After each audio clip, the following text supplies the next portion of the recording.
Terve Jyrki. Terve Jussi. Hei Jyrki, nyt ollaan kuule KuPSin kotikentällä, keskuskentällä Kuopiossa. Joo, mennäänkö tähän aurinkokatsomoon, kun tää oli nimeltä? Aurinkokatsomo. Joo.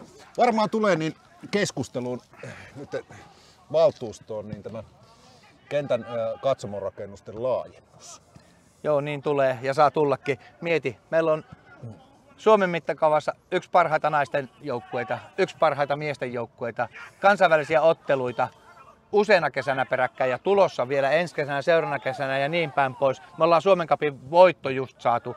Tämmöisillä tuoleilla ollaan. Joo, tämähän on hyvin mielenkiintoinen ja keskusteluaihe ja varmasti herättää tunteita. Yksi asia, mikä mulle näissä urheilupaikkarakentamisissa on noussut itselleni niin kuin esille, että nämä kuopiolaiset seurathan on aika isoja työllistäjiä. Näillä on paljon palkkalistoilla olevia työntekijöitä, jotka maksaa meille kunnallisveroa. Ja sanoisin myös, että niin, tämä KuPS tai Kalpa ja nämä muut joukkueet, niin aika monen niin kuin nuoren semmoinen ihannetyöpaikka, kun ne tuolla vaahtosammuttimen kokoisina nyt menee eteenpäin. Tuo on hyvä pointti. Nämä on ihan oikein hyvän kokoisia työnantajia kaiken kaikkiaan.